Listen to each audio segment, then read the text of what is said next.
Two former Royal Marines took on their own, I guess you could call it an Indiana Jones-style adventure when they attempted to journey 3,000 miles down the Amazon River, from its source in Peru all the way to the ocean. Well, they fought off bad weather and wildlife. That was challenging enough.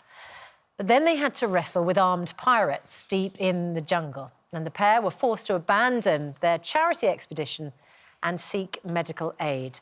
The names are John Bathgate and Ian Roberts. And John and Ian join us now. Those pirates didn't know who they were taking on, did they? Tell us about the moment when you realised you were under attack, John, as you sport the recovery brace from the operation following the wounding. Yeah, I suppose the moment we knew we were under attack was when the guy pulled out his weapon. Ian instantly thrust his paddle into the guy's chest. Great reaction move, which probably saved us both from taking a well-aimed shot. Yeah, that was it, and the fight started from there, really. So when you first saw them, Ian, did you think that they were just other people on the river?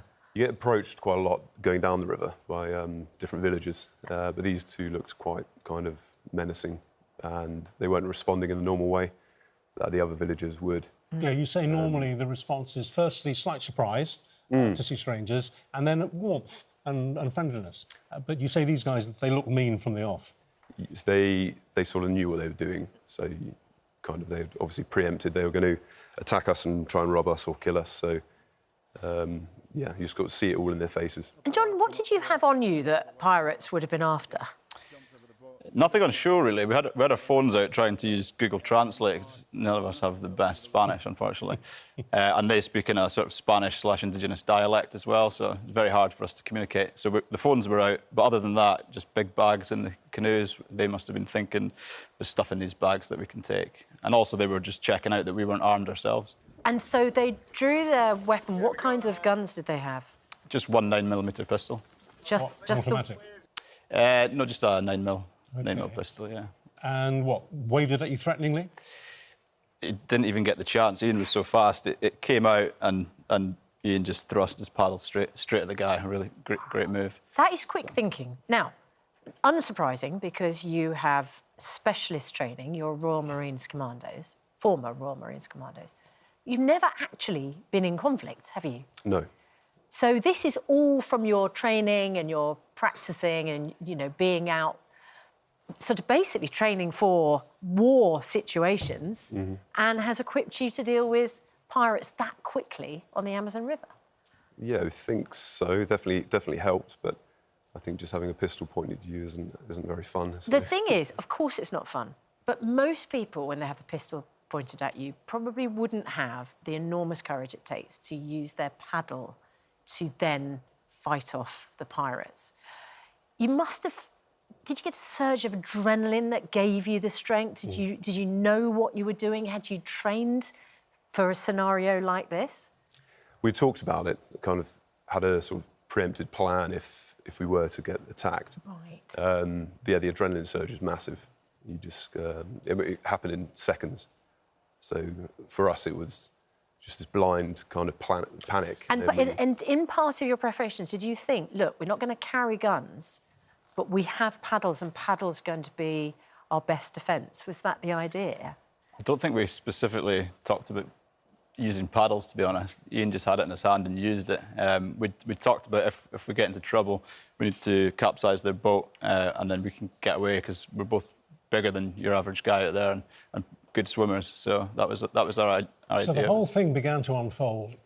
You deflect the gun to begin with, but it comes back up. You then decide to try and capsize their canoe. That's the second line of defence. But the gun goes off twice. You get hit in the shoulder, you get hit in the leg.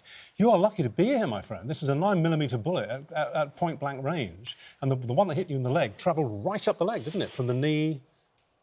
Yeah, just above the knee. I was underwater for the second one. Yep. I'd basically grabbed the guy. This was the first shot. I'd gone into the water and then grabbed the guy to push him under. I guess I was just trying to drown him to put him out of the fight. And then I felt another round go into my leg. Quick question in there, then. Yeah. What's it like being shot? What does it feel like?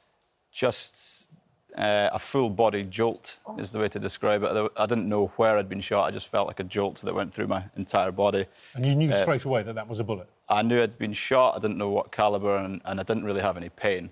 And then swimming back to the boat later with the weapon in my hand, I was still unsure if it was, you know, a dangerous weapon. I felt like it might have just been a pellet gun or something because I didn't have any pain. I was still able to function.